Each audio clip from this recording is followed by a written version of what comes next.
বিসমিল্লাহির রহমানির রহিম।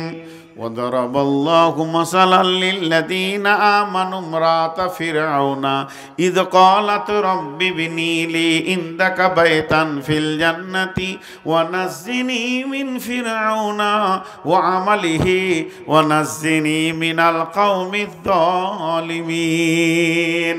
ওরে আমার মা, ওরে আমার বোন, বহুত আমার বেটি আছে বড় পরেশগার, নামাজ পড়ে। যেমন আজকে একজন মহিলা কোন জায়গা থেকে বলবেন না, হঠাৎ আমাকে ফোন করলো। আমি ফোনটা তুললাম আপনাদের মসজিদে এসার পর।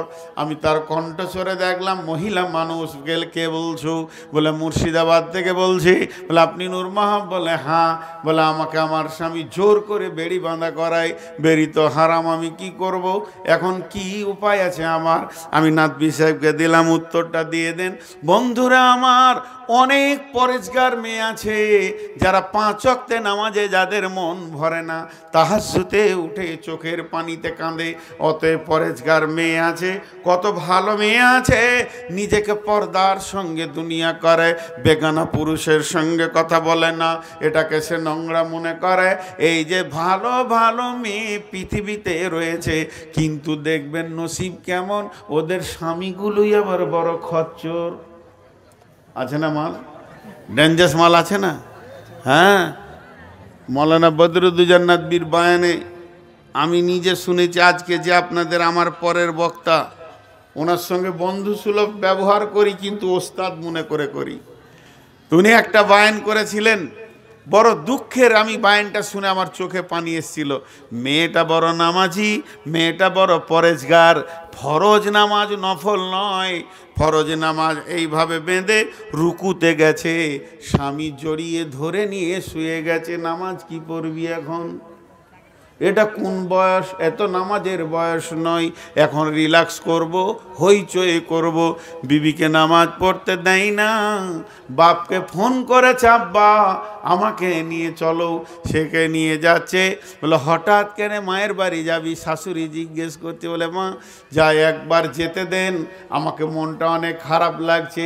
বাড়ি বিদায় নেওয়ার সময় শাশুড়িকে ডেকে বলছে, মা পারলে বেটার বিয়ে দিয়ে দিয়েন, চল না আমার দ্বিতীয়বার ফিরে আসব না, জীবন যৌবনটা কাটিয়ে নিব বাপের বাড়িতে, ভিক্ষা করে খেয়ে নিব।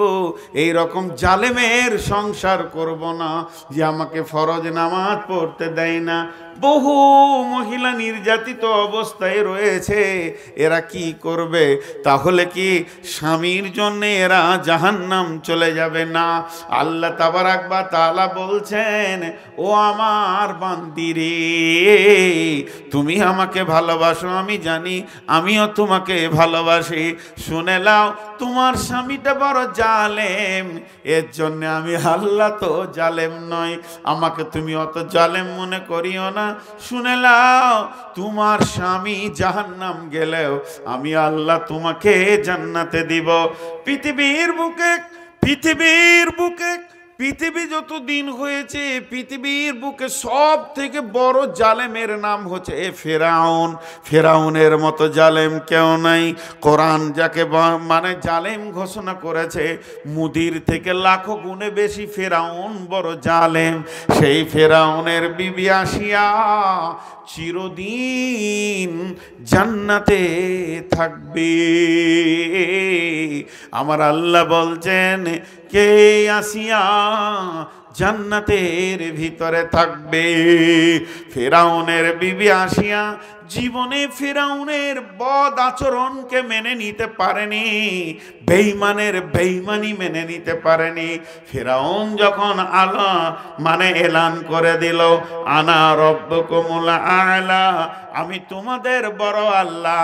মিশরবাসীরে, তোমরা আমাকে আল্লাহ বলো, আমাকে সাজদা করো। এই জালেম যখন এই সন্দোলন শুরু করে দিল, সবাই তাকে আল্লাহ বলতে লাগলো। যারা বড় ইমানদার তারা কোনোদিন তাকে আল্লাহ বলেনি। এর ভিতরে বলেনি নিজের বিবি আসিয়া। আসিয়াকে ফেরাউন বলছে, কি গে তোর বিষয়টা কি, আমাকে আল্লাহ বলবি? ওটা পারবো না। তুমি স্বামী